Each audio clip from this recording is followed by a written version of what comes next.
Brett Pike, and this is Classical Learner Homeschooling. We are the Unschoolables.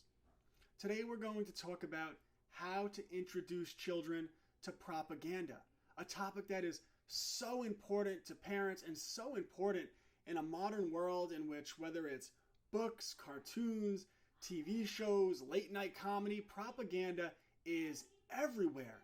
So how do we make sure that our children are properly prepared, that they have a so-called intellectual self-defense, but do it in a way that is child-friendly so that we don't have to show them the horror of the world, because they should not be made aware of all of the things that have happened since March of 2020, the nefarious agendas.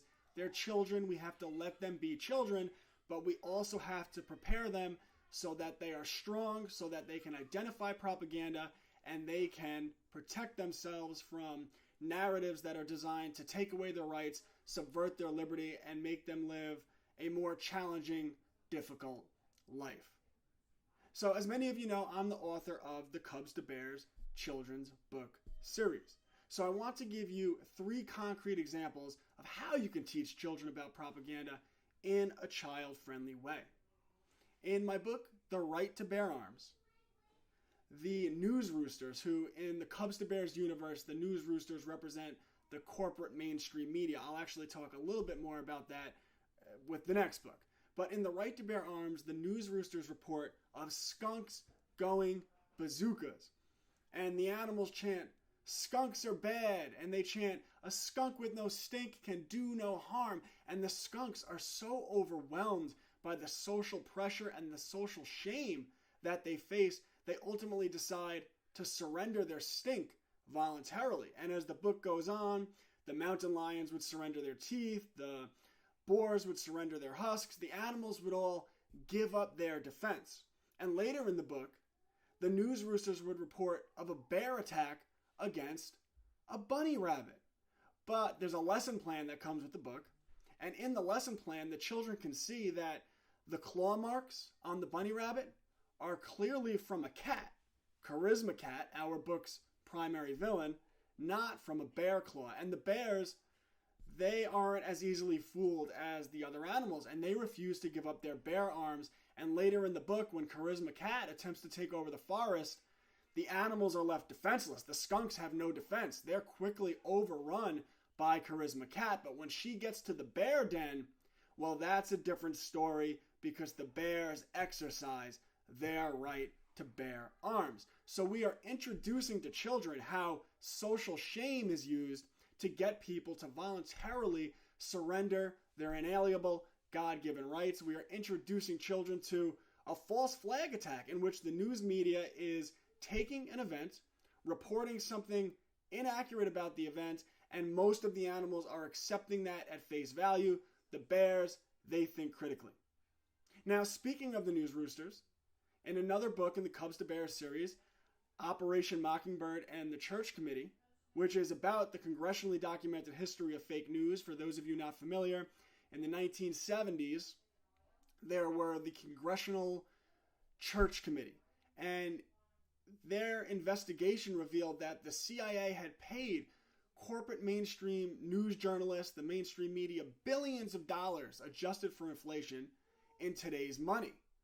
And really no one was ever held accountable for that, which kind of explains the state of the world today, right? If someone gets caught doing something, no one's held accountable, well, what's the incentive to stop? So children should be taught this history. Well, in Operation Mockingbird and the Church Committee, the Cubs to Bears book, early in the book, the news roosters report of a bike thief stealing a bike. And there's this close-up picture of a bear rolling a bike. Well, later in the book, after our readers are red berried, right? They're red berried. Not the red pill, not the stead pill. They take the red berry because it's child-friendly.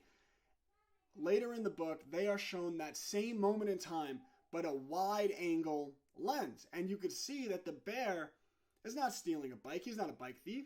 He's a bike returner, returning his bike to a bicycle repair shop. So we are teaching children the mechanisms that are used to propagate society. And that's the important thing, that your children understand the different strategies, the different mechanisms of propaganda that will be utilized against them, because once they understand the mechanisms, they'll be able to identify propaganda in the various forms it is presented to them. Another example outside of the books is music, right? You can show children a scene and you can put suspenseful music over the video, right? And the children will feel at the edge of their seat. They'll feel that suspense. It doesn't really matter what's happening in the video. You then just switch the music. You take the same video, you take out the suspenseful music, and you put in clown music, like do do do do do do do do do, and all of a sudden the children, they won't feel at the edge of their seat. They'll probably laugh. And you can talk to your children about how the music altered their perception of what they were watching, how the music impacted them emotionally, and point out that this is what's done in advertisements, on commercials, and this is how people are manipulated into accepting behavior or narratives that maybe aren't the best and people should really question. These are friendly ways to introduce children to propaganda. And another example would be in Free Speech, Social Media Censorship, and the First Amendment, my other Cubs to Bears book. Stand Up Bear points out that the Saving Puppy Center, by the way, there's a lesson in that the Saving Puppy Center isn't actually saving puppies. He points out that they're letting coyotes adopt little puppies and kittens, and the coyotes are turning them into soup. The coyotes eat them, and it's not what people, the Saving Puppy Center isn't what people think it is. So he calls it out, and he's accused of a thought crime, right? And he's banned from doing stand-up comedy. Well, then he takes his message to Twitter, or he calls on the Blue Mountain Birds, and he spreads his message as far as they reach. He spreads his message with tweets, tweets, tweets. And what happens? He's accused of being anti-bird, and he's banned from Twitter. So we are using child-friendly reflections of the real world to teach them the mechanisms, how language in this case is used to defame people and ultimately remove them from the public sphere of influence. You teach children the mechanisms of propaganda without showing them the horror. Now, starting January 6th, all members of my private homeschool community, Homeschools Connected, will get access to a course that I'm teaching using these very books. It will be once weekly, starting Thursday, January 6th, Foundations of Propaganda using the Cubs to Bears books. All members of Homeschools Connected will have access. It's for elementary level learners. I hope you take a look. www.classicallearner.com. That's Homeschools Connected. Freedom isn't free. We have to earn it every day. And I will be back tomorrow to earn it.